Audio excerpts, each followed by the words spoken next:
भारत माता की वंदे मातरम। बीजेपी जिंदाबाद, नरेंद्र मोदी जिंदाबाद, जेपी नड्डा जिंदाबाद, माननीय श्रमिक भट्टाचार्य जिंदाबाद। जय श्री राम। आज के कुमड़ा बाजारे जे परिवर्तन सभा सभार मुख्य अतिथि प्रधान वक्ता माननीय राज्य सभापति सांसद শ্রমিক ভট্টাচার্য উপস্থিত হয়ে গেছেন। তার বক্তব্য আমরা সবাই শুনবো। এই জেলার মাননীয় সভাপতি রাজীব পোদ্দার মহোদয়, যার নেতৃত্বে এই হাজার হাজার যুবক লড়াই করছেন পরিবর্তনের জন্য, তিনি এই সভার সভাপতি, তিনি উপস্থিত আছেন।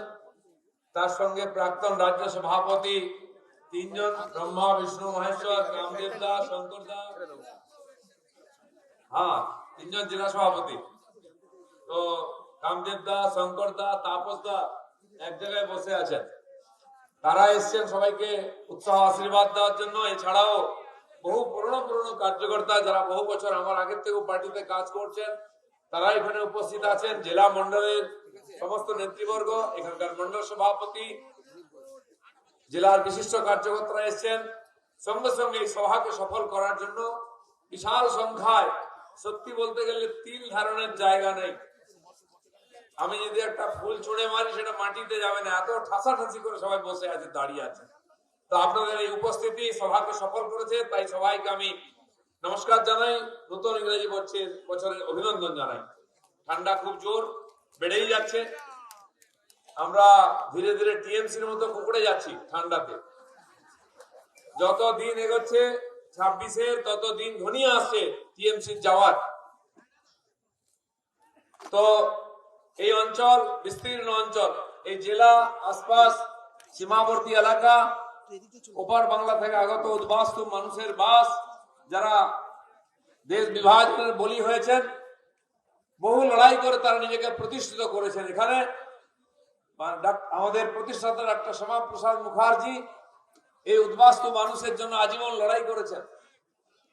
এবং এই যে বাংলা, যেখানে আমরা আজকে মাথা উঁচু করে বাঙালি হিসাবে পরিচয় দিচ্ছি, সেই বাংলাটা ওনার দান। তাই এই হিন্দু বাংলা, পশ্চিম বাংলার তিনি জনক। তিনি চাইছিলেন ভারত অখণ্ড হিসাবে স্বাধীন হোক।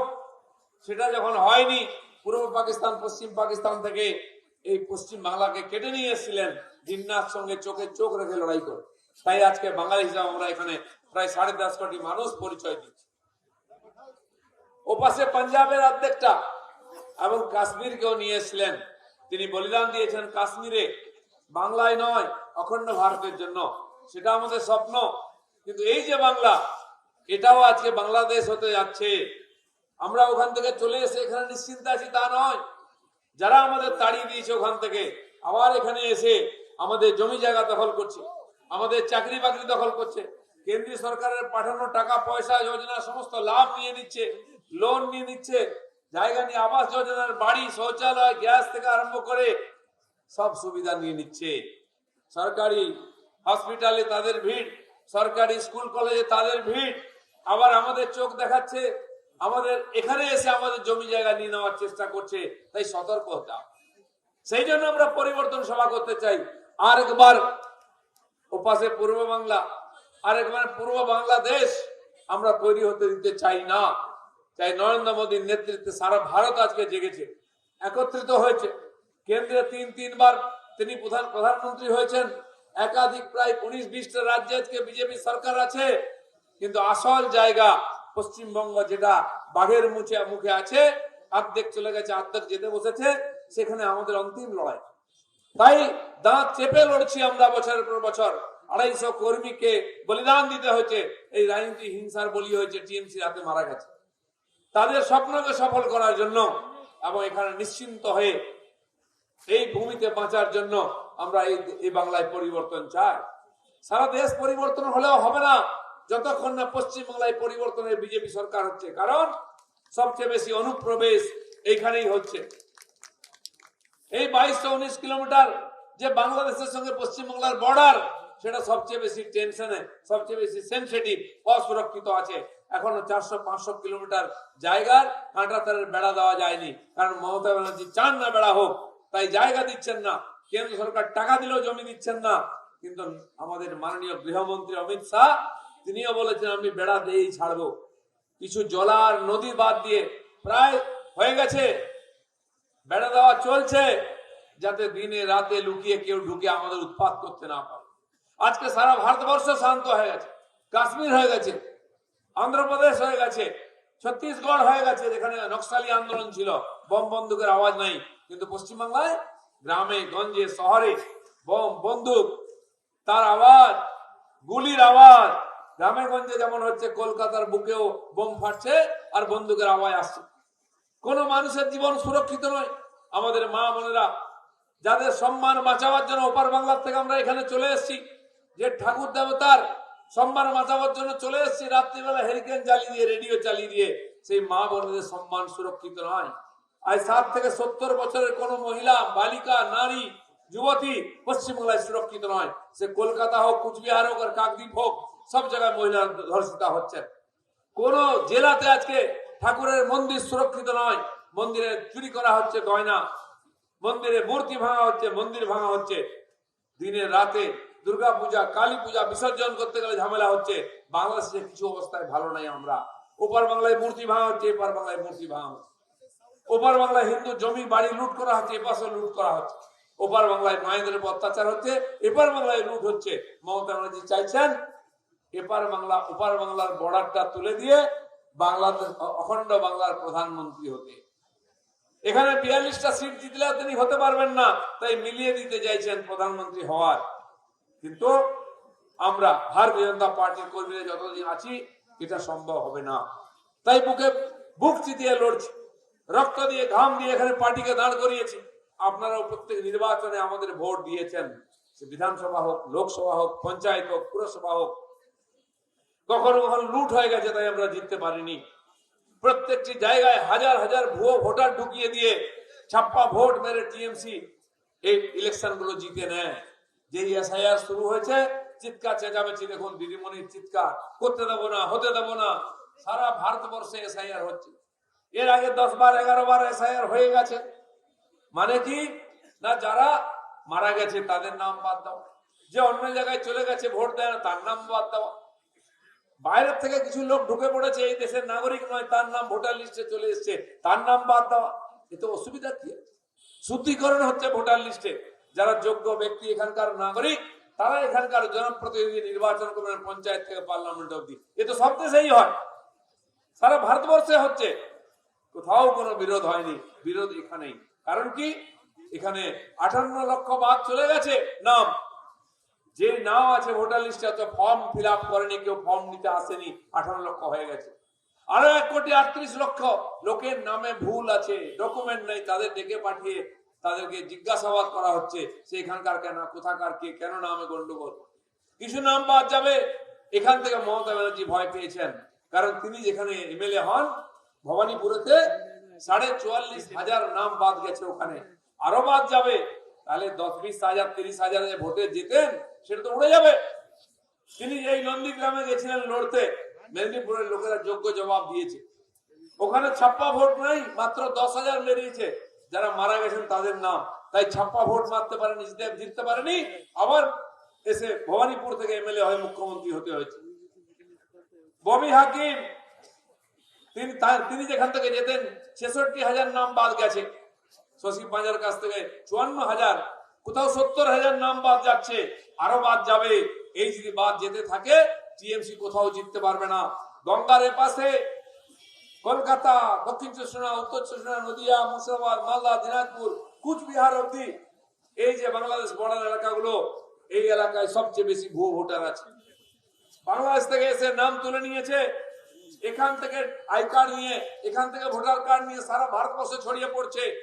ওখানে গিয়ে সরকারি কাজ করছে, সরকারি জমি দখল করে বসে যাচ্ছে, বম বন্দুক আমদানি করছে, উগ্রপন্থী ক্রিয়াকলাপ করছে, পাকিস্তানের বাংলাদেশের উগ্রপন্থীদের সঙ্গে হাত মিলিয়ে সারা ভারতবর্ষে বোমা বিস্ফোরণ করছে। তাই পশ্চিমবাংলার বর্ডারকে সুরক্ষিত করতে হবে, পশ্চিম বাংলাকে সুরক্ষিত করতে হবে। না শুধু বাংলার মানুষ নয়, সারা দেশের মানুষের জীবন ওষ্ঠাগত হয়ে যাবে। সারা দেশের মানুষের জীবনে শান্তি থাকবে না, বোম ফাটবে, বন্দুক ফাটবে, আর উগ্রপন্থীদের জায়গা দিয়ে এরা উৎপাত করবে। তাই পশ্চিমবাংলায় পরিবর্তন দরকার আছে, ডাবল ইঞ্জিন সরকার দরকার আছে, বিজেপি সরকার দরকার আছে। বাংলাকে মোদিজির হাতে তুলে দিতে হবে, তাহলে উন্নয়ন করে উনি দেখাবেন। বাকি রাজ্যে যেমন উন্নয়ন হচ্ছে, রাস্তাঘাট, জল, বিদ্যুৎ, বাড়ি ঘর, শৌচালয় সারা দেশের লোক পাচ্ছে, এখানে সবাই পাচ্ছে না। এখানে এক একটা বুথে 60, 70, 80টা, 90টা নতুন বাড়ি হওয়ার কথা, 100, 150 বাড়িতে পায়খানা তৈরি হওয়ার কথা, হয়নি। কারণ দিদির নেতারা খেয়ে ভাগ করে দিয়েছে। দেখুন, উন্নয়ন কেবল টিএমসি নেতাদের বাড়িতে হচ্ছে, সে কাউন্সিলর, পঞ্চায়েত, এমএলএ, এমপি যাই হোক, বাকি কারো হচ্ছে না। টাকা যাচ্ছে কোথায়? কেন্দ্রের পাঠানো টাকা লুট হয়ে যাচ্ছে। হিসাব চাইলে চোখ দেখানো হচ্ছে, রাস্তায় নেমে আন্দোলন করা হচ্ছে, কারণ হিসাব দেবেন না। তাই 100 দিনের কাজের টাকা এখানে যেটা পাঠানো হতো, হাজার হাজার কোটি টাকা আসে, মানুষের কাছে পৌঁছয় না। 6 মাস বাকি, 1 বছর ধরে বাকি আছে, কাজ করে তার টাকা আসছে না। যার টাকা পাওয়ার কথা অর্ধেক, বলতে তুই তো কাজ করিস নি, 150 টাকা নিয়ে যা। এরকম অনেক লোক আছে টিএমসি, যার নাম আছে ওখানে, কাজে যায় না, সে অর্ধেক পায়, নেতা অর্ধেক পায়। তাই আমাদের সরকার 100 দিনের কাজের আইন পাল্টেছে। নারেগা থেকে জিরামজি হয়ে গেছে। এবার কি হবে? মোদী বলেছেন 100 দিনের কাজ নয়, আমরা 125 দিন গরিব লোককে কাজ দেব। কারণ অনেক কয়েক মাস কাজ থাকে না, কিন্তু এর 60% টাকা আমরা দেবো, 40% রাজ্যকে দিতে হবে।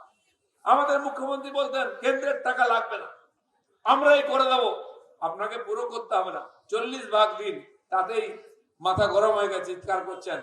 কারণ সঙ্গে সঙ্গে এটাও করা হয়েছে, 1 মাস নয়, 2 মাস নয়, 6 মাস ফেলে রাখা যাবে না, কাজ করার 7 দিনের মধ্যে তার অ্যাকাউন্টে টাকা দিতে হবে। এটা আইন হয়েছে, নাহলে সাসপেন্ড হবে অফিসাররা। দিদিমণিরা তো টাকা নিয়ে খাটাচ্ছেন ব্যাংকে, সুদে আর টাকা খাচ্ছেন, দেবেন কোত্থেকে? আপনার আমার টাকা পড়ে আছে ব্যাংকে, সুদ খাচ্ছে টিএমসি নেতারা। শুধু তাই নয়, যার তার নাম ঢুকিয়ে নেতারা টাকা খাবে, এটাও চলবে না। যার নাম আছে সে টিপ ছাপ দেবে রোজ। টিপ ছাপ মানে কাগজে নয়, মেশিন আছে, বলা হয় বায়োমেট্রিক। যেমন মেশিনের কাছে কাগজ ধরে ট্যাপ করে আওয়াজ করে, সেরকম টিপ ছাপ দিলে কাঁচের উপরে ধরা পড়ে যাবে যে আপনারটা না অন্য কারো, যার নাম তার না অন্য কারো। টিপ ছাপ দিয়ে রেজিস্ট্রি হবে, টিপ ছাপ দিয়ে উপস্থিতি হবে। তাহলে 2 নম্বরই কেউ ঢুকতে পারবে না, যার তার নামে টাকা যাবে না। যে কাজ করবে তার উপস্থিতি চাই, না হলে বেতন পাবে না। কাজ করবে 7 দিনের মধ্যে বেতন পাবে। চুরি বন্ধ, সেই জন্য দিদিমণি চিৎকার চেঁচামেচি করছে। এদিকে ভুয়ো ভোটার চলে যাচ্ছে, এদিকে 100 দিন কাজের টাকা লুট হবে না, তাহলে বাড়ি গাড়ি ফুটানি হবে কি করে? ধীরে ধীরে টাইট হচ্ছে, তাই চিৎকার চেঁচামেচি বেশি হচ্ছে। কিন্তু জেনে রাখুন, নির্বাচন কমিশন হোক বা কেন্দ্রীয় সরকার লুটও করতে দেবে না, জালি ভোটও মারতে দেবে না। তাই খোকাবাবু দিল্লি গেছিলেন দেখা করতে, তার কথা শোনেনি, বলছে না সারা দেশে যা হবে বাংলাতেও তাই হবে। বলছে তাহলে তো উজাড় হয়ে যাবে। তাই উনি বাইরে এসে বলছেন আমাকে আঙুল দেখিয়ে কথা বলেছে। তুমি কে হরিদাস পাল? তোমাকে আঙুল দেখিয়ে তো কি হয়ে গেছে? তুমি তো লাঠি দেখাও, ছুরি দেখাও, বম দেখাও, আমাদেরকে কাঁচকলা দেখাচ্ছ লোককে। তো নির্বাচন কমিশন না একবার আঙুল দেখিয়েছে, উনি চিৎকার চেঁচামেচি, রাস্তায় দৌড়িয়ে মানবো না, চলবে না, এখানে সে মিছিল। দিদিমণি নাকি তাকে পুলিশ আটকে দিয়েছিল, কোথায় যেতে দেয়নি বলে, বিধানসভায় এসে ভেঙে গুড়িয়ে দিয়েছিলেন চেয়ার টেবিল সব, তিনি যখন বিরোধী নেত্রী ছিলেন। যা একটা ইস্যু নিয়ে হুজ্জুতি করার লোককে অসুবিধায় ফেলা, এই বেশি দিন চলবে না। তাই পরিবর্তন চাই, কেন্দ্রের টাকা লুটপাট বন্ধ হোক, গরিব মানুষ পাক, তার জন্য পরিবর্তন চাই। আপনার বাড়ি আপনি পান, আপনার শৌচালয় আপনি পান, আপনার রেশন আপনি পান, আপনার লোন আপনি পান, আপনার বাড়ির সামনে রাস্তাঘাট, জল হোক। সেই জন্য পরিবর্তন চাই, যাতে কেন্দ্রের টাকা লুট না হয়। আর ওপার বাংলার থেকে ঢুকে রূপরেশকারীরা আমাদের সুবিধা না নিয়ে নিক, তার জন্য পরিবর্তন চাই। এখানে স্কুলে কলেজে পড়াশোনা হয় না, হসপিটালে ডাক্তার নেই, থানায় পুলিশ নাই, টিচার নেই, স্কুলেতে ছেলে পুলেকে পড়তে যাবে বাইরে, চাকরি করতে যাবে বাইরে, আপনার চিকিৎসা করতে যাবে বাইরে। তো পশ্চিমবাংলায় কি হচ্ছে? এর পরিবর্তন চাই, তাই আমরা এই পরিবর্তন সভা করছি, তাই এখানে বিজেপির রাজত্ব চাই। এই পরিস্থিতির পরিবর্তন, রাস্তায় বেরোনো যায় না, মেয়ে স্কুলে গেলে আমরা চিন্তায় থাকি, মেয়ে টিউশন গেলে আমরা চিন্তায় থাকি, সন্ধ্যাবেলা বাড়ির মায়েরা বউরা কোথাও বাজারে হাটে গেলে না ফেরা পর্যন্ত চিন্তায় থাকি। এই জন্য কি মমতা ব্যানার্জিকে ভোট দিয়েছেন যে চিন্তায় থাকতাম, টেনশনে থাকতাম, 4 বার ফোন করতে হবে? এর জন্য পরিবর্তন চাই, এখানে আমরা নিশ্চিন্তে থাকতে চাই। এখানকার ছেলে পুলেকে পরিযায়ী শ্রমিক হয়ে চলে যেতে হবে অন্য রাজ্যে চাকরি করতে, আর এখানে কে চাকরি করবে, কে কাজ পাবে, কে 100 দিন কাজ পাবে? ওপার বাংলা থেকে যারা আমাদেরকে তাড়িয়ে দিয়েছে তারা এপাশে এসে 100 দিনের কাজ পাচ্ছে, তারা লোন পাচ্ছে, আবাস যোজনার বাড়ি পাচ্ছে, টোটাল লোন পাচ্ছে, অটল লোন পাচ্ছে, আর আধার কার্ড ভোটার কার্ড হয়ে যাচ্ছে। এই সরকার যতদিন থাকবে এর পরিবর্তন হবে না। আগে পশ্চিমবাংলার অর্থনীতি এগিয়ে ছিল, সারা দেশের লোকে যদি 100 টাকা ইনকাম করতো, আমরা 122 টাকা ইনকাম করতাম, 22% আমরা বেশি ইনকাম ছিল এখানে পার হেড। আর এখন উল্টো হয়ে গেছে, আমরা 22% কম করি, ওরা 100 টাকা করলে প্রতি মাথা, আমরা 77 টাকা করছি। তো সব দিক দিয়ে বাংলা পেছচ্ছে। আমরা 1/4 ভাগ দেশকে 25% এখান থেকে যোগদান দিতাম অর্থনীতিতে, এখন উল্টো হয়ে গেছে, 25-এর জায়গায় নেমে নেমে সেটা 10% এসে গেছে। বাংলা সব দিক দিয়ে পিছিয়ে যাচ্ছে, আইন শৃঙ্খলা, চিকিৎসা, শিক্ষা, ইনকাম, সব দিক দিয়ে আমরা পিছিয়ে যাচ্ছি। এই সরকার যতদিন থাকবে লুটপাট, হিংসা এটাই থাকবে, আর পশ্চিমবাংলার মানুষকে কাজের জন্য, পড়াশোনার জন্য, চিকিৎসার জন্য বাইরে যেতে হবে। তাই পরিবর্তন দরকার আছে। সেই পরিবর্তনের যে আমাদের পাড়ায় পাড়ায় পরিবর্তন সভা হচ্ছে, আজকে কুমড়া বাজারে যে পরিবর্তন সভা, এই বিশাল সংখ্যায় আপনারা উপস্থিত হয়ে এই সফল করেছেন, ধন্যবাদ। মাননীয় রাজ্য সভাপতি এসেছেন, তার বক্তব্য আমরা শুনবো, তাই সবাইকে ধন্যবাদ জানিয়ে আমার বক্তব্য শেষ করছি। ভারত মাতা কি। এবিপি আনন্দ, এগিয়ে থাকে, এগিয়ে রাখে।